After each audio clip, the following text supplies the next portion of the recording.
Friends, good morning. అయ్యా చెప్తలేరు ఎందుకు? ఓహో, లెంట్ సీజన్లోకి వచ్చేసిండ్రు ఒక పాటతోని. యేసు ప్రభు చెప్పినటువంటి సారాంశం, ఆజ్ఞల యొక్క సారాంశం ఏంటంటే, మొదటిది నీ దేవుడైన యెహోవాను నీ పూర్ణ హృదయంతో పూర్ణ మనస్సుతో, అది నేను చెప్తా. ఇప్పుడు రెండవ ఆజ్ఞ మీరు చెప్పాలా. అది చెయ్యాలనంటే బయట ఉన్న వాళ్ళకు మనం సీట్స్ ఇవ్వాలా. I request both the stewards, secretary James అన్న ఎక్కడున్నాడు, kindly encourage people to get in side please. ఇక్కడ మనసు ఇవ్వడానికి మనస్సు ఉంది, కావలసినంత స్పేస్ కూడా ఉన్నది మనకు. దయచేసి లోనికి రండి. ఇక్కడ ఖాళీ ఉందన్న, please someone should make. Sudhi, why don't you get up please. ఇక్కడ కూడా ప్లీజ్, ఇక్కడి నుంచి కూడా తీసుకురా సుధీ, దయచేసి. అమ్మ, ఇక్కడ కూడా ఖాళీ ఉందమ్మా, ప్లీజ్ కమ్. అమ్మ దయచేసి లోనికి రండి అమ్మ. మీరు ఎండలో కూర్చుంటే ఎండ దెబ్బ తగులుతుందని నేను త్వరగా ముగించాల్సి వస్తుంది. Please come. Friends, how are you? అయ్యా, ఈ ఆవాజ్ వెళ్తలేదు. నెల్సన్ అన్న, how are you? Greetings in the name of triune God.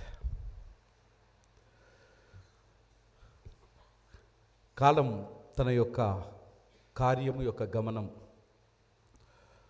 తన ధర్మం తాను చేసుకుంటూ పోతూ వెనక్కి తిరిగి చూసేసరికి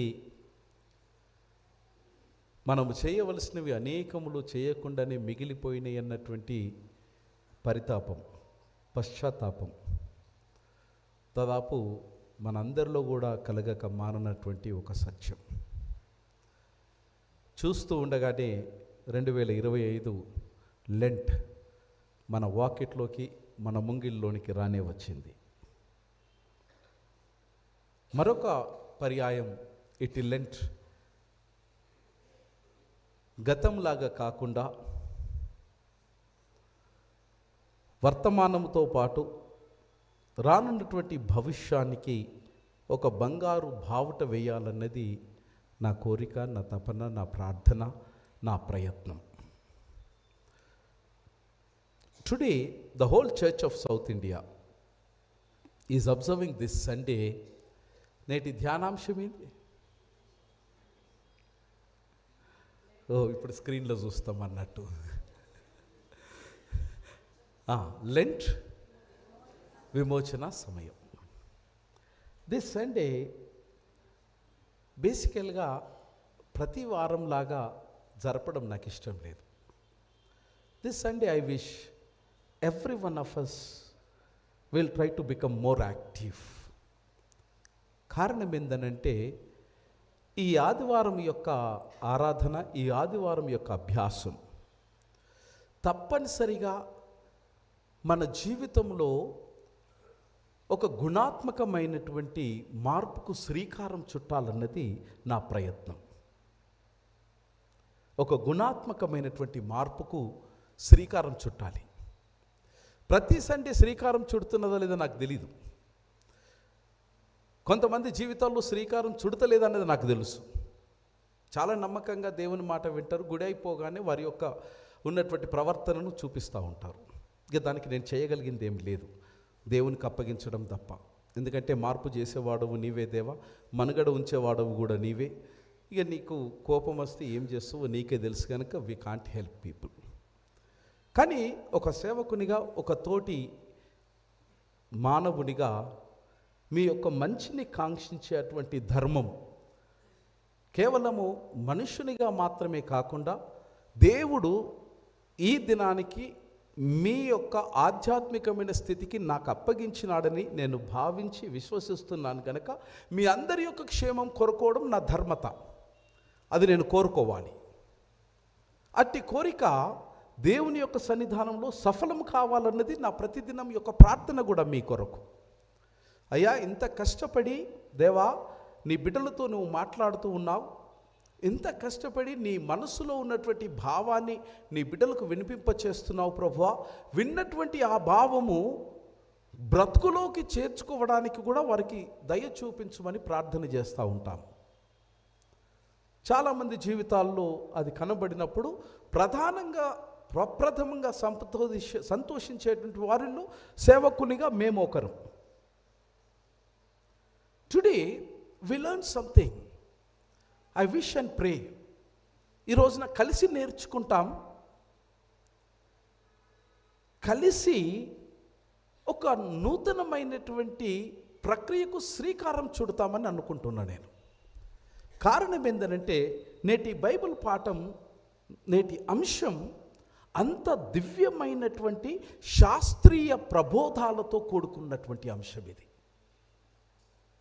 లెంట్ అనేటువంటిది క్రైస్తవునిగా ప్రాముఖ్యంగా సిఎస్ఐ మెంబర్స్కు కొత్త ఏమి కాదు. అంతేనా డాక్స్? మన తాతల తరం నుంచి చూస్తున్నాం. ఏమనంటే మేము సెకండ్ జనరేషన్ క్రిస్టియన్స్ అంటాం, థర్డ్ జనరేషన్ క్రిస్టియన్స్ అంటాం. అయ్యగారు ఇదే కుర్చీలో మా తాత వాళ్ళ తాత కూడా ఈయనే కూర్చున్నాడు, మార్షి ద్వారా రాకముందు కూడా ఈయనే కూర్చున్నాడు అని అంటారు. That's how we claim. Fine. But at the same time నేర్చుకోవలసింది కూడా అనంతమైనదిగా ఉన్నదని జ్ఞాపకం చేస్తూ ఉన్నాం. ఈ లెంట్ కాలం రాగానే అనేకమైనటువంటి దుర్బోధలు మనల్ని ఈ 40 దినాలు తట్టుతూనే ఉంటాయి, మనల్ని కలవరపరుస్తూనే ఉంటాయి. లెంట్ అనేది ఏంది? లెంట్ అనేది ఉన్నదా? లెంట్ అనేది ఎక్కడుంది? లెంట్ అనేది ఎవరు మొదలు పెట్టినరు? ఇక స్టార్ట్ అవుతుంది ఎందులో అమ్మా? ఇక వాట్సాప్ యూనివర్సిటీ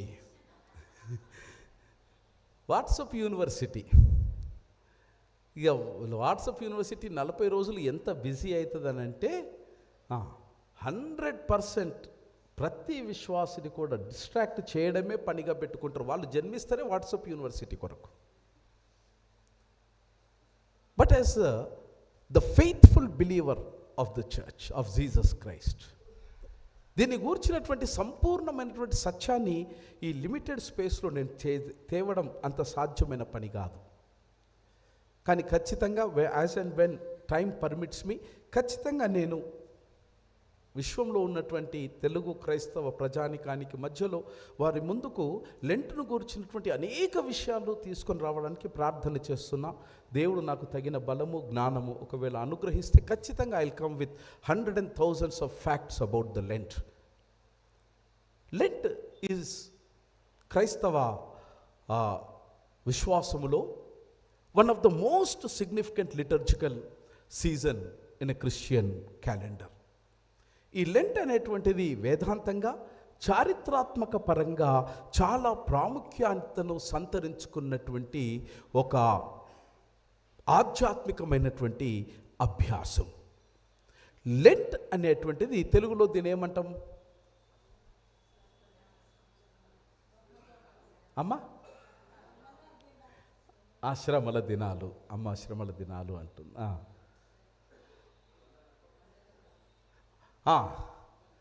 మండల కాలం. Yes, we call it as మండల కాలం.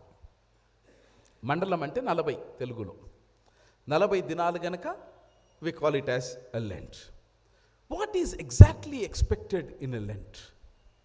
ఈ శ్రమల కాలం అనండి, మండల కాలం అననివ్వండి, ఇంకా ఏ పేరుతోనన్నా మీరు పిలుచుకోండి, నాకేం అభ్యంతరం లేదు. కానీ ఈ 40 రోజులు అనేది చాలా సిగ్నిఫికెంట్. ఇక దానికి మీరు ఏ వేదాంతం అని ఇవ్వండి, నాకు అభ్యంతరం లేదు.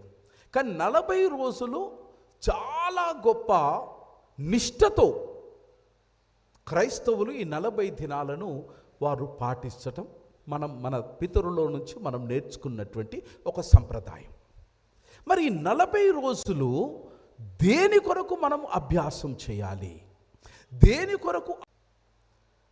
సో ఈ 40 రోజులు యాష్విన్స్తో ఆరంభమయ్యేటువంటి ఇటు మండల కాలంలో మనమందరము కూడా దీక్షలోనికి ఆహ్వానింపబడతాం.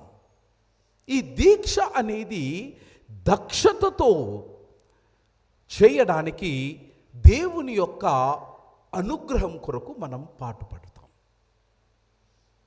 తీసుకున్నటువంటి దీక్ష ఎట్టి పరిస్థితుల్లో ఎక్కడ కూడా భంగము వాటిల్లడానికి వీలు లేదు. అనేకమైనటువంటి విఘ్నాలు కలుగుతాయి. ఒక దీక్ష పూనిన తర్వాత 1.5 కోటి విఘ్నాలు అటు దీక్షను భంగం చేయడానికి భౌతికంగా, శారీరకంగా, మానసికంగా, ఈ వాట్సాప్ యూనివర్సిటీస్ ద్వారా ఆధ్యాత్మికంగా, వేదాంతపరమైనటువంటి విఘ్నాలు అనేకములు మనకు కలుగుతాయి. కానీ వాటన్నిటినీ జయించినటువంటి నరుడు లేదా నారి ఈస్టర్ రోజున ధన్యురాలుగా పరిగణింపబడుతున్నారు. అయితే శాస్త్రీయ పదంగా, శాస్త్రీయ పద్ధతిలో ఇటు దీక్షను పాలు పొందుతున్నటువంటి బిడ్డల కొరకు ఆధ్యాత్మికమైనటువంటి సూచనలు ఏవి అనగా, లెంట్ అనేటువంటి ఈ కాలము it's a time for preparation. ఈ 40 రోజులు మనల్ని మనము దేని కొరకు దీక్ష పూనుతున్నాము అనంటే, ఒక ప్రత్యేకమైనటువంటి కార్యము నిమిత్తము మనల్ని మనము ఆయత్తపరుచుకోవడానికి, క్రమశిక్షణతో, క్రమశిక్షణ రాహిత్యంగా కాదు. ఆదివారం ఒక్కరోజు క్రమశిక్షణ కలిగి సోమవారం నుండి శనివారం వరకు క్రమశిక్షణ రాహిత్యంతో మెలిగే అటువంటి క్రమము కొరకు కాదు ఇటు దీక్ష. పూర్ణమైనటువంటి క్రమశిక్షణ కొరకు మనము సిద్ధపడుతూ ఉన్నాం. రెండవది, it is a time of penitence. One is the time of preparation. Second one, it is the time of penitence. పశ్చాత్తాపపడడానికి ఈ 40 రోజులు మనల్ని మనము ఆత్మావలోకనము చేసుకుంటున్నాం. Introspecting of our selfs, self examination of our selfs. మూడవది, ఈ 40 రోజుల మండల కాలము it's meant for the reflection. దేవుని సన్నిధానములో మనము నేర్చుకున్నటువంటిది ఏ విధంగా ప్రతిబింబింప చేయగలుగుతున్నాము. One is preparation, second one is penitence, third one is reflection. నాలుగవది, it's a time of renewal. పాతకాలం మనుషులకు తెలుసు, ఎంప్లాయ్మెంట్ ఎక్స్చేంజ్లో there is a time for card renewal. Card రెన్యువల్కు టైం అయింది అనగానే పొద్దుగాల 3 గంటలకు లేచి మనం ఆడపోయి ఎంప్లాయ్మెంట్ ఎక్స్చేంజ్ కార్డ్ నిలబడుతుంటాం. బ్లెస్ యాద్ ఉంది ఆ దినాలు. అంటే రెన్యువల్ అని అంటే, yes, still our Aadhaar card is active, I'm equipped, I'm qualified. ఈ 4, థ్యాంక్ యూ జ్యోతమ్మ, ఈ 4 సిద్ధపాటు కడడానికి ఈ మండల కాలం 40 దినాలు మనకు దోహదము చేయాలి. దేని కొరకండి? Time for preparation, time for penitence. It's not repentance, penitence, PENI. Time for penitence and time for reflection and time for renewal. ఈ 4 దేని కొరకు నువ్వు సిద్ధపడాలి అని అంటే, పునరుద్ధానుడైనటువంటి యేసుక్రీస్తును ఎదుర్కోవడానికి నీవు సిద్ధపడి ఉండాలి. This is the crux of the Lent. ఈ 40 దినాలు ఈ 4 కార్యాలు జరగాలి. మిత్రమా, వేదాంత పరంగా లెంట్ అనేటువంటిది it's a time of repentance and renewal. పశ్చాత్తాపపడాలి. రెండవది, పునరుద్ధరించబడాలి. నీ సంబంధము దేవునితో, దేవుని యొక్క ప్రజలతో అది పునరుద్ధరించబడాలి. ఈ లెంట్ అనేటువంటి పదం వాస్తవికంగా ప్రాచీనమైనటువంటి ఓల్డ్ సాక్సన్ ఇంగ్లీష్ నుంచి తీసుకుని వాడబడుతున్నటువంటి పదం. లెంట్ అనేటువంటి పదం లెంగ్షన్ అన్నటువంటి పదంలో నుంచి వచ్చింది. దాని భావం ఏంటి అనగా, it is spring, symbolising the spiritual growth or new life. Probably గ్రీష్మ ఋతువు అంటే కరెక్టేనా? వసంత ఋతువు అనొచ్చు కదా. ఇది ఒక రకమైనటువంటి వసంత ఋతువు. వసంత ఋతువులో ఏం జరుగుతుంది? ఇప్పుడు చెట్టు తనకున్నటువంటి పాత స్వభావము విడిచిపెట్టి నూతనమైనటువంటి స్వభావముతో తనను తాను అలంకరించుకొని అది పుష్పించి ఫలించి అభివృద్ధి చెంది, అట్టి అభివృద్ధి తనకు కాకుండా అందరి ఆకలి తీర్చేటువంటి కాలములోనికి ప్రయాణం చేస్తున్నాం ఇప్పుడు. This is Lent. repent for yourself, renew for others, where others can reap the fruit of your life. This is the whole maqsad of Lent. It is a season. Lent అనేది ఒక కాలం. It invites the people of God to return to God. మళ్ళీ 4 గుణాలు నేను చెప్తాను. ఈ Lent అనేటువంటి కాలం, Lent మళ్ళీ వచ్చేసింది. క్రిస్మస్ అయిపోయి నిన్న మొన్ననే అయిపోయింది. ఇంకా కొన్న బట్టలు కూడా పాతగానివో లేవో నాకు ఎరకలేదు. 2 సార్లు వేసి ఉంటాం మా అంటే. అంతేనా శ్యామలమ్మ? ఒక్కసారి వేసినాం కదా, అది ఇంకా పాత కూడా కాలే, ఇస్త్రీ కూడా పోలే. మరి లెంట్ రానే వచ్చింది. ఇక నీ 40 దినాలు ఇక వెయ్యం. లెంట్ అనే కాలం దేనికి మనకు సూచికగా ఉన్నదనంటే, it invites believers to return to God. Lent అనే గంటిక మోగిందనగానే మన యొక్క మదికి రావాల్సినటువంటి స్మరణ ఏంటి అనంటే, దేవుడు చెంతకు తిరిగి రావలసిన సమయము నీకు ఆసన్నమైంది. Return to God. రెండవది, Lent invites you to reflect on one's sin. నీవు చేసినటువంటి దోషాలు, చేసినటువంటి పాపాలను నీవు ఒక్కసారి జ్ఞప్తికి తెచ్చుకొని, నీ దోషాల వల్ల, నీవు చేసిన పాపాల వల్ల ఎంతమంది మనుషులు, అందులో అమాయకులు, అసువులు బాసినారో నీ కళ్ళ ముందు కదిలియాడనివ్వు. ఇంకా అహంకారముతో దేవుని సన్నిధిలో నువ్వు ప్రవర్తిస్తే, I don't know, this could be last Lent in anyone's life. No one knows. No one knows. Hard to predict. Remember, తెలిసి తెలియక, తెలిసి ఇంకా అదే గర్వముతో, అదే పాపమునే ఆశ్రయించి బ్రతికితే నీ మనుగడ మట్టి పాలేనేమో. ఇది జ్ఞాపకం చేస్తుంది ఈ లెంట్. మూడవది, the season invites you to seek purification. నీవు పవిత్రపరచుకోవడానికి దేవుడు మరొక అవకాశం ఇచ్చిండని చెప్పడానికి ఈ లెంట్ కారణమవుతా ఉన్నది. Last chance maybe, I do not know. రేపు నువ్వు ఎవరము చూడలే, రేపుకు రూపం లేదు. It could be last for us in our lives today. ఈరోజే నువ్వు పవిత్రీకరించుకోనమని లెంట్ జ్ఞాపకం చేస్తున్నది. నాలుగవది, it invites you for the transformation.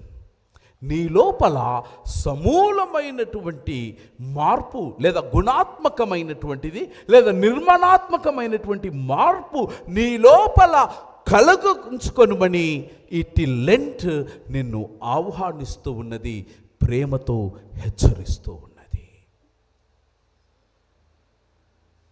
As you are approaching the season of Lent, ఈ 4 గొప్ప సత్యాలను హృదయం అనేటువంటి పలక మీద రాసుకుంటే ఈ లెంట్ అనే కాలానికి అర్థం ఉంటుంది. ఈ లెంటులో జీవించినందుకు మన జీవితానికి ఒక పరమార్థం మిగులుతుంది. అంశంలో ఇంకొక గొప్ప ఒకటి కూడా ఉన్నది. ఒక్కసారి అంశం జ్ఞాపకం ఉందా మీకు? What is the theme today? ఇంగ్లీష్లో Lent and redemption. What does it mean? Redemption అనే పదం సాధారణంగా మనం చాలా సందర్భాలలో విన్నాం. What does it mean? What exactly is redemption? తెలుగులో దాన్ని విమోచనం అని అన్నాం, లేదా లిబరేషన్ అని కూడా అనొచ్చు. Isn't it? ఇప్పుడు విమోచన అన్న పదము, రిడెంప్షన్ అని అన్నాం, లిబరేషన్కు కూడా almost, is it not the same word? అట్లా చూస్తారు నన్ను. అయితే అవునని చెప్పండి, లేకుంటే కాదని చెప్పండి కదా. But the word liberation was not used in the theme. అక్కడ చర్చ్ ఆఫ్ సౌత్ ఇండియా యొక్క వేదాంత సాహిత్యం, శాస్త్రాన్ని మనం అభినందించాల. వేదాంత శాస్త్రం యొక్క లోతు, ఈవెన్ అంశాన్ని పొందుపరచడంలో కూడా చర్చ్ ఆఫ్ సౌత్ ఇండియా ఎంత గొప్ప శ్రద్ధను చూపిస్తుందో ఈ చిన్న తార్కాణం. The word redemption is used. What does it mean? తెలుగులో చాలా సాధారణమైన పదం వాడబడ్డది అంటే విమోచనం అన్నటువంటి పదం. వాట్ ఈస్ విమోచనం? విమోచనం అంటే ఏంటి చెప్పండి? బందీగా ఉన్నటువంటి వాడిని డాక్టర్ సాబ్ బయటకు పడడం, బయట పడించడం, లేక బయటకు తీసుకొని రావడం, అదే కదా విమోచన.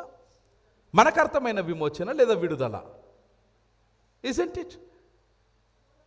కానీ విమోచన అనేటువంటి పదాన్ని యథార్థంగా, అక్షరార్థంగా దేవదేవుని భావము యొక్క మనస్సును అర్థం చేసుకునే ప్రయత్నం చేయగలిగితే అక్కడ దేవుని యొక్క మనస్సునే స్వయంగా దేవుడు కుమ్మరించినాడా అనే భావన మనకు రాక తప్పదు.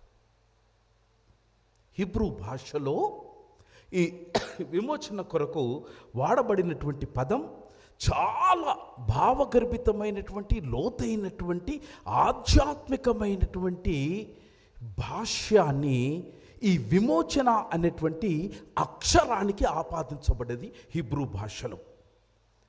ఈ గోయల్ అనేటువంటి హిబ్రూ భాష దేనికైతే విమోచన అనేటువంటి పదానికి ఆపాదించబడినదో, ఈ గోయల్ అనేటువంటి పదము యొక్క ధాతువు హిబ్రూ భాషలో గాల్ అనేటువంటి ధాతువులో నుంచి గోయల్ అనేటువంటి పదానికి హిబ్రూ బైబుల్లో, ఆదిమ Hebrew బైబుల్కు ఆపాదించబడ్డది.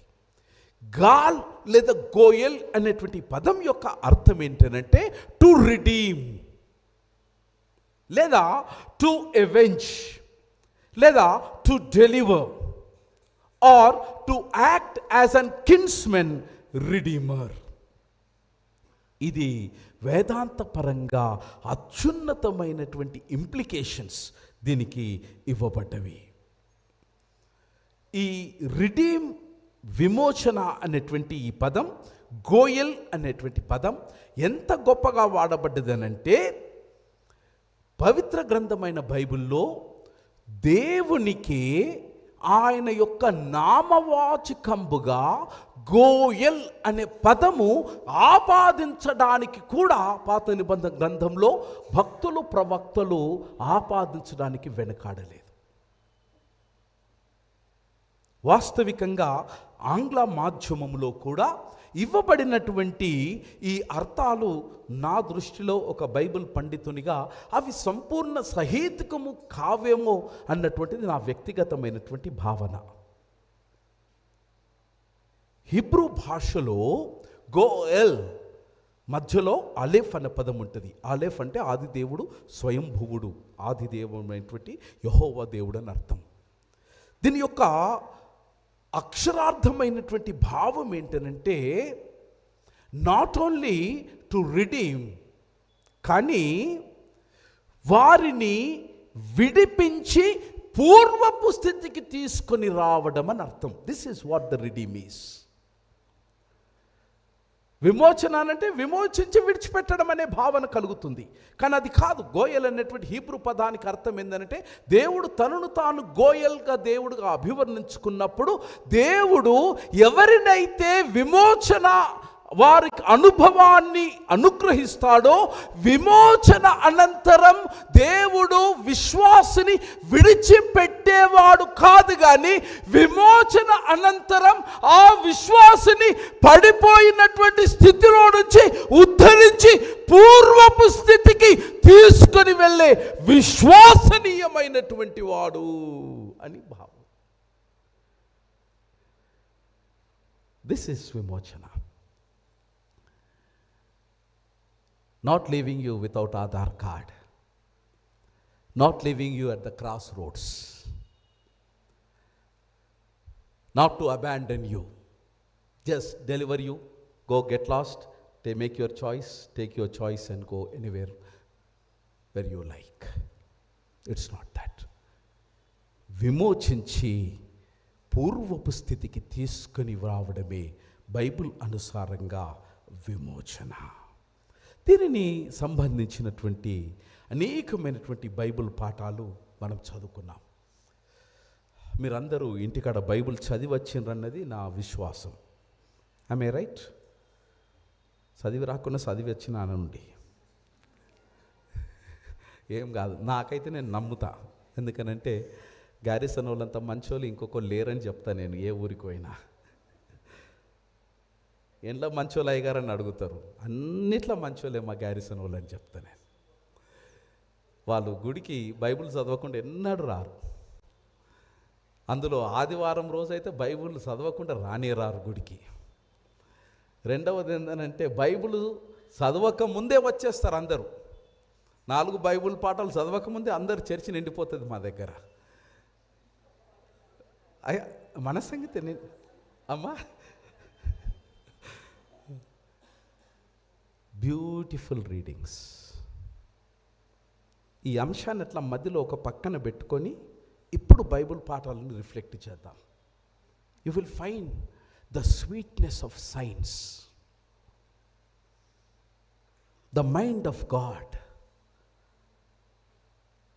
the thought of the Lord, which is embedded and seeded in all the 4 scripture readings that have been read to us today. Yeshaya Grantham, one of the best books we can see. మీరు ఇక Bible ఇప్పుడేం తెరవద్దు, నేను తెరవమన్నప్పుడు తెరవండి, తెరిపిస్తే ఈరోజు Bible. ఎందుకంటే I told no today we will make it very practical. యెషయా గ్రంథము వాస్తవికంగా ఇది 56 నుంచి 66 అధ్యాయాలు, మధ్యలో 58వ అధ్యాయం మనం చదువుకున్నాం. ఒరిజినల్ స్క్రోల్ అంటే తోలు మీద వ్రాయబడినటువంటి స్క్రోల్ అని అంటే గ్రంథం. ఇది మనకు ఎక్కడ డెడ్ సీ స్క్రాల్స్లో మనకు దొరికింది.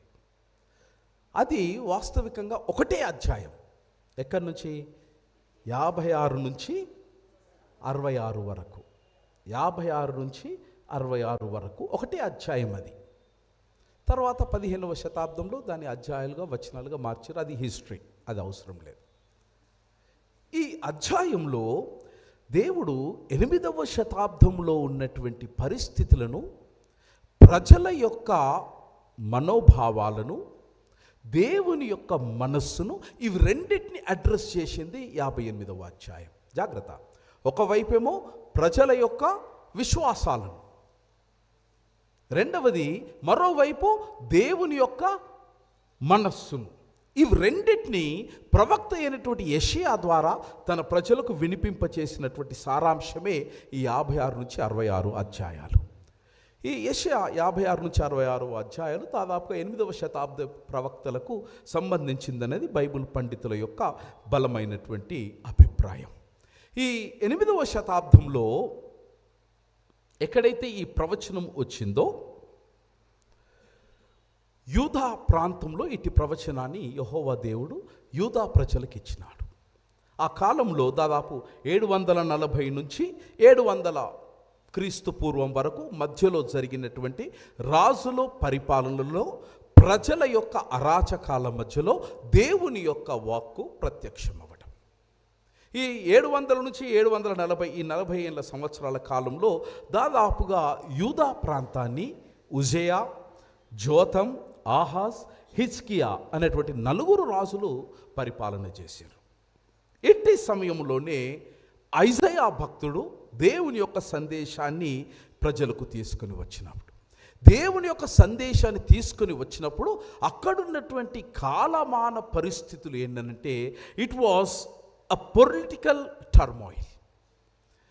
రాజకీయంగా 8వ శతాబ్దంలో సంపూర్ణమైనటువంటి అస్థిరత చోటు చేసుకుంది యూదా ప్రాంతంలో. రాజకీయమైనటువంటి అస్థిరత చోటు చేసుకుంది, నంబర్ 1.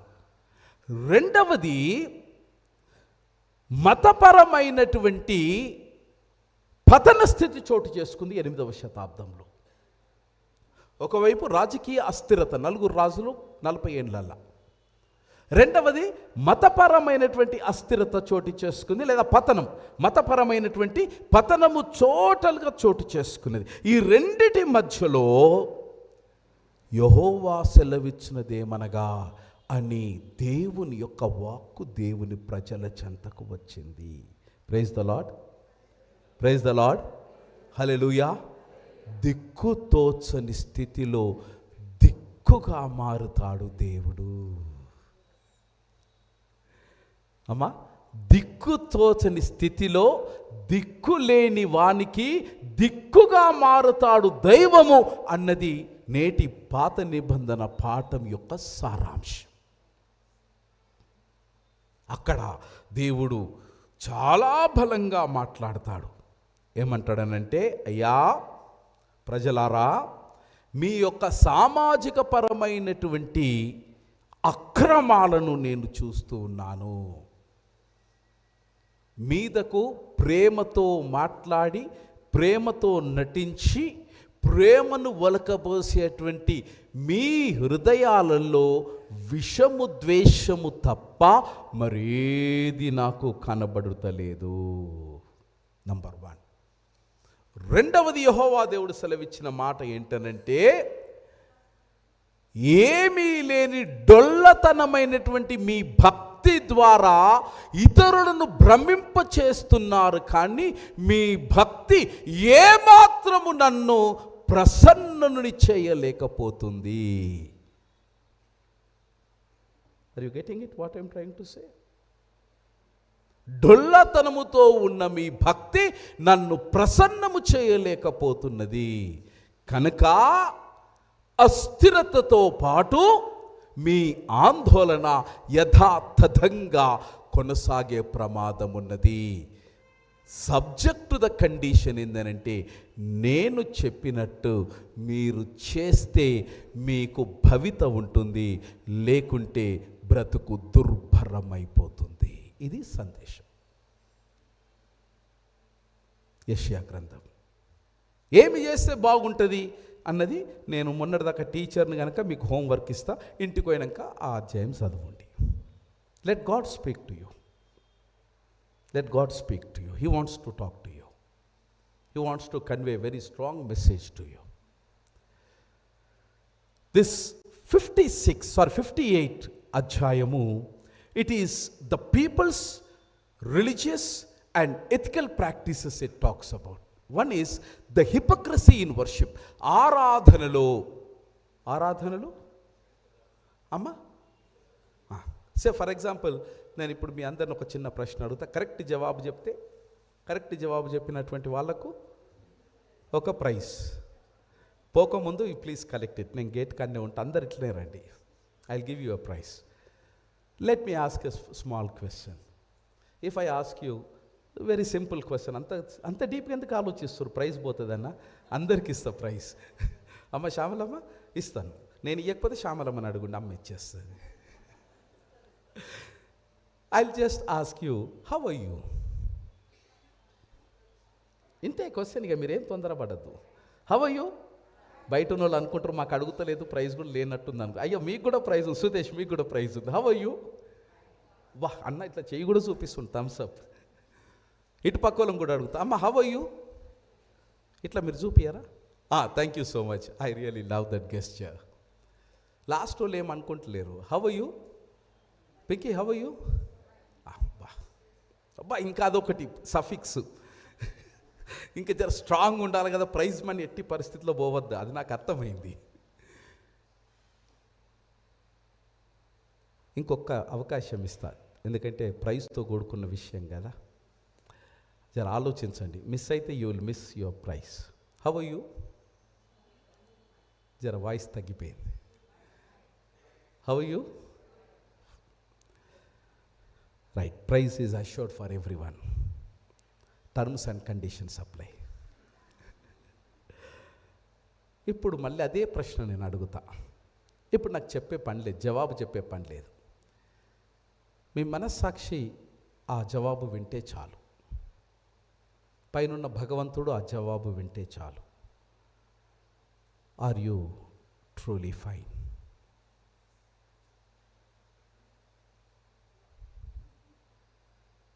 నిజంగా సంతోషంగా ఉన్నారా మీరంతా?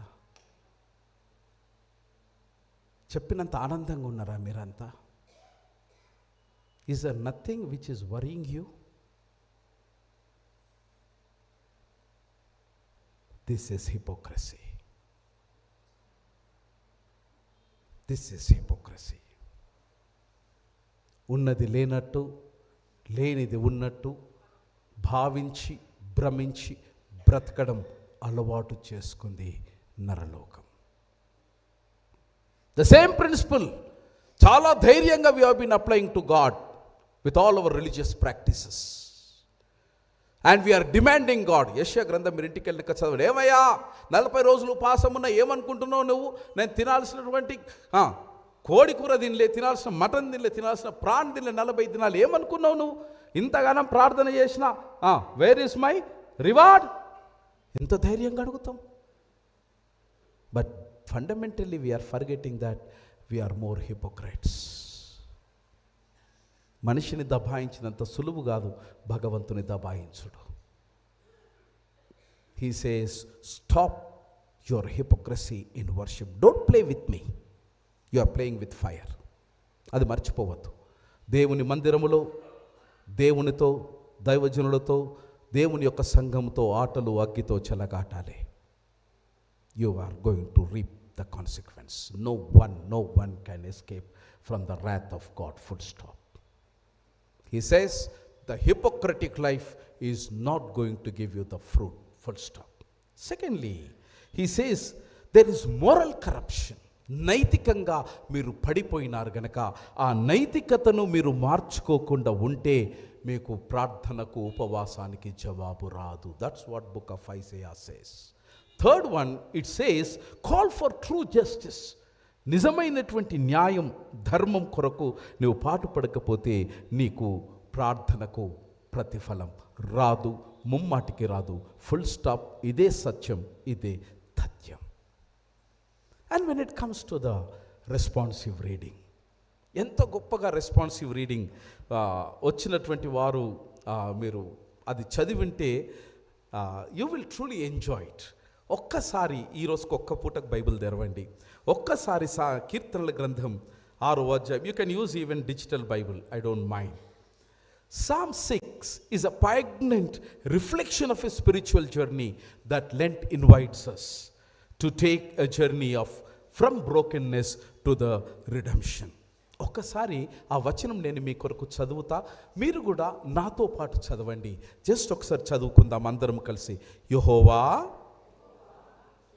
అందరం కలిసి చదువుదామమ్మా. యెహోవా, నీ కోపము చేత నన్ను గద్దింపకుము, నీ ఉగ్రతతో. ఎంత మట్టుకు నిజాయితీగా ఈ ప్రార్థన చేసినాం మనం? ఎంత మట్టుకు దేవుణ్ణి భయముతోని భక్తితోని ఆయన కాళ్ళ మీద పడి ఈ ప్రార్థన చేసి మొక్కినాం? ఆయన కోపాన్ని ఎంత మట్టుకు తాలుకునే శక్తి మనకున్నది? Today the Lent invites you with this prayer. దేవా, నా యందు కరుణ చూపరావా, కరుణామయ, నీ శరణు జుచ్చడానికి నేనున్నానయ్యా. ఎంతకాలము నా మీద కోపం చూస్తావయ్యా? మార్చుకోవడానికి మారడానికి నేను సిద్ధంగా ఉన్నాను దేవా. ఒక్క అవకాశం ఇచ్చి నీ అనుగ్రహము నాపై వర్షింపచేయరావా? ఇది 6వ సంకీర్తన యొక్క ప్రార్థన. దేవుని అనుగ్రహం పొందాలి అనంటే సూత్రము ఎక్కడుందనంటే 8వ వచనంలో ఉన్నది. ఒకసారి అందరం చదువుదామా? బయట ఉన్న వారు కూడా ప్లీజ్. 8వ వచనంలో సూత్రం ఉన్నది. ఏమిటా సూత్రం చెప్పండి. యెహోవా నా రోదన ధ్వని, పాపము చేయువారలారా మీరందరూ. ఈ మాట చెప్పే ధైర్యం ఉందా మనకు? మీకు తెలియదా ఎవడు పాపం చేస్తున్నాడు, ఎవడు దేవునికి వ్యతిరేకంగా పలుకులు పలుకుతున్నాడో మీకు తెలియదా? ఎవనికి దేవుని విరుద్ధంగా వాట్సాప్లో రాతలు రాస్తుండో మీకు తెలియదా? ఎవడు సేవకునికి నానా మాటలు మాట్లాడి తూలనాడుతున్నాడో మీకు తెలియదా? సంఘం యొక్క సేవకు ఎంతమంది అడ్డుపడుతున్నారో మీకు తెలియదా? దేవుని యొక్క రాజ్యము భూమి మీద అడ్డగించడానికి శక్తి యుక్తులు అహర్నిశలు ప్రయత్నాలు చేస్తున్నారో మీకు తెలియదా? నౌ ఇన్ దిస్ లెంట్ దేవుని బిడ్డలైన మీకు నా యొక్క మనవి ఏందనంటే, ఎవడు పాపము చేస్తున్నాడో వాణ్ణి నిలువరించే సామర్థ్యము మీకు ఉన్నదా? దావీదు చాలా గొప్పగా రాస్తున్నాడు. పాపము చేయు వారలారా,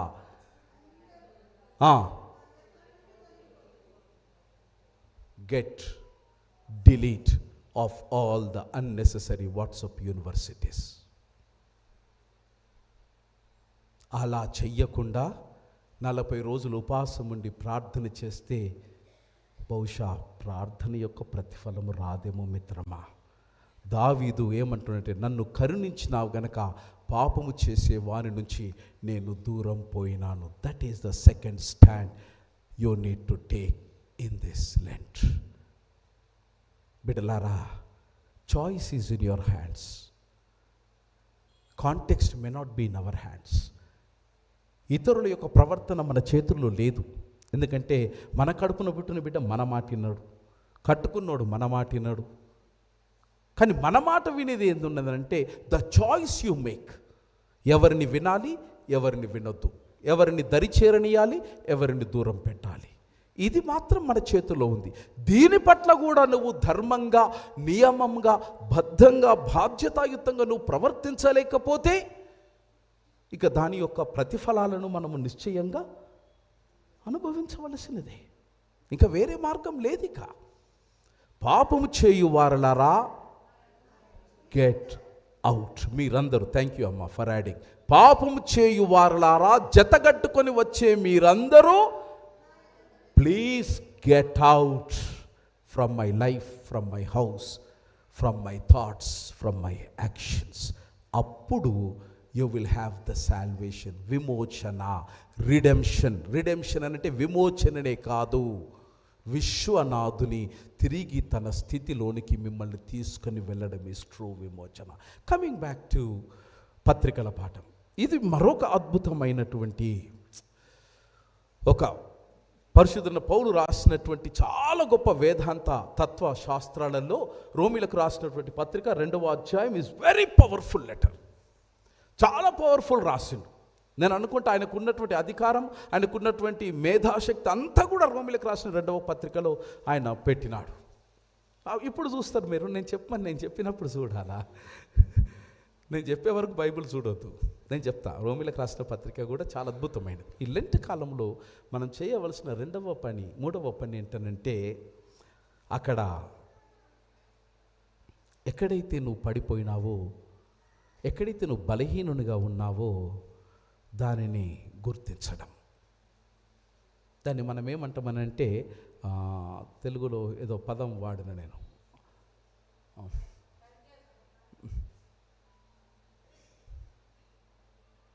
అది స్వీయ పరీక్ష కాదు కానీ ఇంకొక పదం ఇంతకుముందు వాడిన మర్చిపోయినా నేను. సరే, అది జ్ఞాపకం వచ్చినప్పుడు నేను చెప్తాను. It's a honest examination of oneself to recognise the ways we have fallen short and turn to God for true redemption. అక్కడ పౌలు గారు ఉత్తరం రాస్తూ ఏమంటాడనంటే, మానవునికి చాలా గొప్ప అలవాటైనటువంటి ఒక అలవాటు ఏందనంటే, ఇతరులను తీర్పు తీర్చుట్లో మనం నంబర్ 1. మనమంటే మన సంగతి చెప్తలేను, నేను ఊరూరు తిరుగుతా కదా, వాళ్ళ సంగతులు మన సంగతి. మనం అట్లా కాదులే, వి డోంట్ జడ్జ్ ఎనీవన్ కదా. చేస్తాం ఎప్పుడన్నా? ఎట్టి పరిస్థితుల్లో చెయ్యం మనం. గారిసన్ వాళ్ళు చాలా మంచోళ్ళు. పౌలు అక్కడ అదే రాస్తాడు. తప్పులెన్నో వారు తండోపతండములు నూర్వి జనులకెల్లా నుండు తప్పు తమ తప్పులెరుగు, తమ తప్పులెంచువారు తమ తప్పులెరుగరు. అయిపోయింది. పౌలు యొక్క రోమిలకు రాసిన 2వ పత్రిక ఉద్దేశం అంతే. Don't judge anyone, it is none of your business. Because already without your knowledge you are a laughing stock in the market. People knows who you are, people knows what you are, people knows your lifestyle, people knows everything about you. You are trying to judge other the way in the lifestyle where in which you are trying to live. He says, there is an impartial judgment. తీర్పు నీ శిరస్సు మీద వేలాడుతుంది. There is a day no one can escape this, my friends. Let me reiterate this greater fact. ఈ సత్యాన్ని నేను మీకు జ్ఞాపకం చేయనివ్వండి దేవుని యొక్క నామములో. తీర్పు మీ శిరస్సు మీద, నా శిరస్సు మీద వేలాడుతున్నది. Any time God will bring us under the judgment. ఈ రోజున మనకు అవకాశం ఉంది కనుక ఆ దేవుని యొక్క మహోగ్రతమైనటువంటి తీర్పు నుంచి మనము తప్పించుకోవడానికి కావలసినటువంటి ఉపాయాన్ని, ఉపశమనాన్ని దేవుడు మనకు అనుగ్రహించినాడని భావించి దేవునిని ఆశ్రయించి బ్రతికిపోదాము. ఇది రోమీలకు రాసినటువంటి 2వ పత్రిక యొక్క సారాంశం. ఆయన కృప, గాడ్స్ పేషెన్స్ అండ్ గ్రేస్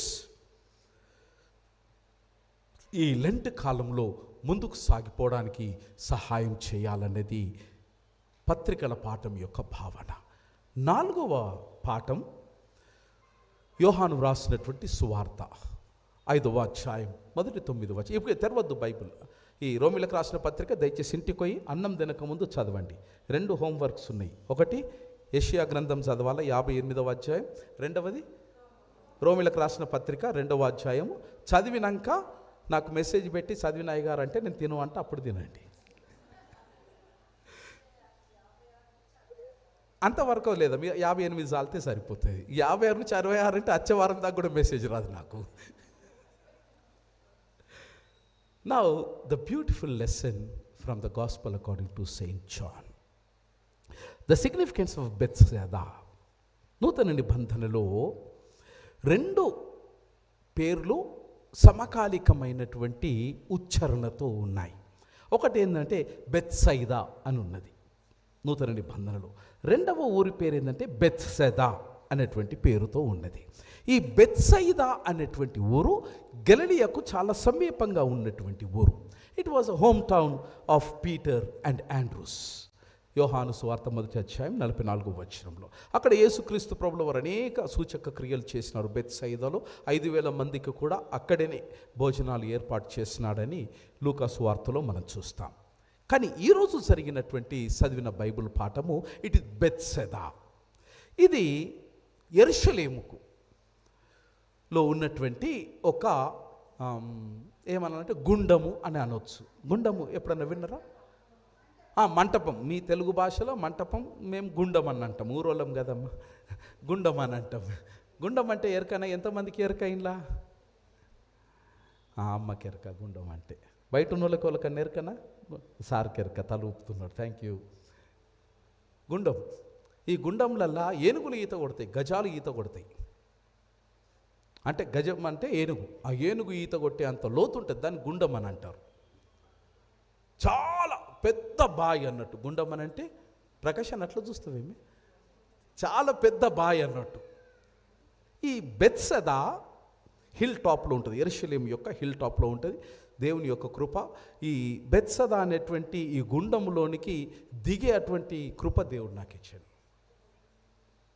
చాలా లోతు వరకు దిగినాను. నేను పోయినప్పుడు నీళ్లు లేకుండే కానీ ఉన్నొక్క సుక్కను ముట్టుకొని వచ్చిన నేను. చాలా లోతు.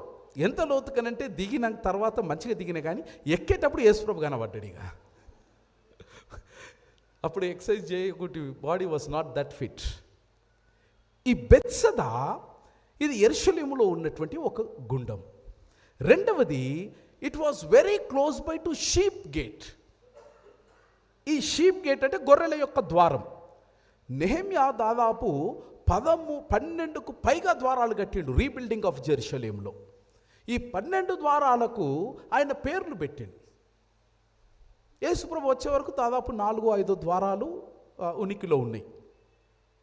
అందులో ఈ షీప్ గేట్ అంటే గొర్రెలు పోయే ద్వారం గుండా ఈ గుండం అక్కడ ఉన్నది. ఈ బెత్ అనేటువంటి పదం హీబ్రూలో వాటి వర్నాక్యులర్లో 2వ పదం. మొదటిదేమో ఆలిఫ్, చెప్పాలా మిసెస్ బ్లెస్యమ్మ, ఆలిఫ్. 2వ పదం బెయిత్. బెయిత్ అని అంటే అర్థం ఏంటంటే గృహము, దేవుని యొక్క గృహము. అందుకే హీబ్రూలో ఎప్పుడు ఆలిఫ్ బెయిత్ అని చదవరు, ఆలిఫ్ బెయిత్ అని అంటారు. ఏబిసిడీలు చెప్పరు. అంటే A for apple, B for boy అని అంటాం కదా, హీబ్రూలో అట్లా అన్నారు. అలెఫ్ బెయిత్ అని స్టార్ట్ చేస్తారు అక్షరమాలను. అలెఫ్ బెయిత్ అని అంటే అర్థం ఏంటంటే, బెయిత్ అని అంటే దేవుని యొక్క ఆవాసము. బెత్సైదా అన్నటువంటి పదానికి అర్థం ఏందనంటే ద హౌస్ ఆఫ్ మర్సీ, దేవుని యొక్క కృపాలయము, దేవుని యొక్క కృపాలయము. ఈ బెత్సైదా అనేటువంటి దానికి అక్కడ జరిగినటువంటి సంఘటన ఏంటనంటే, ఎప్పుడో ఒకసారి దేవుని యొక్క దూత ఆ గుండములో ఉన్నటువంటి నీటిని కదిలింప చేసిన వెంటనే ఎవరైతే ముందుగా దూకుతారో వారు స్వస్థత పొందుతున్నారు. ఎందుకు అయ్యగారు అంత గట్టిగా నువ్వు చెప్తున్నావు అని అంటే, ఇప్పుడు స్వస్థపరచబడినటువంటి మనుషుడే మనకు సజీవ సాక్ష్యం, ఇంకా వేరేడు అవసరం లేదు. అక్కడ దేవుని యొక్క దూత నీటిని కదిలించుతుంది, వారు బాగుపడుతున్నారని చెప్పడానికి 38 ఏండ్లు ఆడ పడిగాపులు కాస్తున్నాడు. ఎన్నేండ్లమ్మా? 38 ఏండ్లు పడిగాపులు కాస్తూ ఉన్నాడు. నీరు కదిలింపబడుతూనే ఉన్నది, మనుషులు పడుతూనే ఉన్నారు, రోగాల నుంచి విడుదల పొందుతూనే ఉన్నారు, దేవునిని మహిమపరుస్తూనే ఉన్నారు. మేరా టైం కబ్ ఆయేగా అని ఎదురు చూస్తూ 38 ఏండ్లు ఒక మనిషి జీవితములో. ఒక్కసారి ఊహించుకోండి, ఒక్క సంవత్సరం కష్టం వస్తేనే భగవంతుడు నేను సస్తే మేలు అనేటువంటి మనం 38 ఏండ్లు కన్నోడు లేక, కట్టుకున్నోడు లేక, తిండి లేక, తిప్పలు లేక, బాగున్నావా అని అడిగేటోడు లేక, మంచి మాటకు, అన్యోన్యతకు, ఆదరణకు కరువై చేతి చతికిలబడిపోయినటువంటి దేహము కదలలేకున్నా ఆయనలో చచ్చిపోని ఆశ ఉన్నది చూడండి. అది వాణ్ణి 38 ఏండ్లు బతికేటట్టు చేసింది. Don't kill your hope my friends, don't kill your hopes. Hope against the hope, there is still hope. భౌతికమైన పరిస్థితులు అన్నీ ప్రతికూలంగా కనబడ్డప్పటికీ పైనున్నటువంటి భగవంతుడు తలుచుకున్న నాడు ఆయననే దిగి వచ్చి నీ స్థితిని ఘనమైన స్థితిగా మారుస్తాడు. 38 ఏండ్లు అరణ్యములో ఇశ్రాయేలీయులు చేసినటువంటి అరణ్య రోధనకు సంకేతంగా కొంతమంది బైబిల్ పండితులు అభివర్ణిస్తూ ఉన్నారు. It's a place of waiting and brokenness. How long should I wait? మళ్ళీ 6వ సంకీర్తన, అక్కడ భక్తుని యొక్క ప్రార్థనే, అయ్యా ఎంతకాలము నా మీద నీ రౌద్రాన్ని ప్రదర్శించెదవు. There is a time in everyone's life. Don't humiliate, don't underestimate anyone. ఈ రోజు నీకున్నటువంటి స్థితిని బట్టి, దేహాన్ని బట్టి, బలమును బట్టి, లోకంలో ఉన్న పరపతిని బట్టి ప్రక్కన వాణ్ణి చులకన చేసినావో, ప్రక్కన వానికి టైం వస్తుంది, అప్పుడు పత్తా లేకుండా పోతావు నువ్వు. That is the power of the time. 38 years the man was waiting and wailing. ఓర్పుగల్లోనికి ఓరుగల్లంత పట్టణము దొరుకుతుంది అంటారు పెద్ద మనుషులు. భగవంతుని యందు ఓపిక కలగండి. వాడు బావిలో నుంచి, గుండములో నుంచి మోక్షం కలుగుతుంది అనుకున్నాడు, కానీ మోక్షనాథుడే తన కొరకు నడిచేస్తాడని కలలో కూడా ఊహించలేదు. కలలో కూడా నీవు కలలో ఊహించినటువంటి అద్భుతాలు నీ కొరకు నడిచి వస్తున్నాయి. నమ్మగలిగిన వాడు మేలు పొందునుగాక. Trust it. I have been experiencing in my day to day life. ఇంత ధైర్యంగా, అధికారికంగా నేను చెప్పగలుగుతున్నానంటే ప్రతిరోజు అనుభవిస్తున్నాను నేను. మీ కొరకు కూడా దేవుడు దిగి వచ్చి తీరుతాడు. Don't lose hope. God is our ultimate hope. And I close it here. Bethsaida is a symbol of law and grace. కృపకు, చట్టానికి ఇది ప్రతిరూపాలుగా, ప్రతీకలుగా మనం చూస్తున్నాం. Last one is a place of mercy, faithfulness in Christ. is an act at Bethesda, which turns the house of mercy a true place for divine grace. దేవుడు సెలవిచ్చిన మాట ఏంటనంటే, get up, take your mat and walk. నిలబడు, నీ చిరిగిపోయిన చాపను, సంచో, జోలెను ఎత్తుకో, కదులు. I close it here. కదలడము నేర్చుకో. పరిస్థితులు ఎంత క్లిష్టంగా ఉన్నా, కఠినమైన కాలము నీ శిరస్సు మీద రాజ్యమేలుతున్నా, నీ ఉన్న స్థితిలో ఆగిపోకు. కదిలే వానికే కలిమి కలుగుతుంది. కదిలించడానికి క్రీస్తు కరుణామయుడై కదిలి వచ్చినాడు. నీ చెంతకు ఆయన చేరుకున్నాడు. నిన్ను కదిలించడానికి సిద్ధంగా ఉన్నాడు. క్రీస్తును నమ్మినవాడు నేటి వరకు నష్టపోలేదు. ఈ లెంట్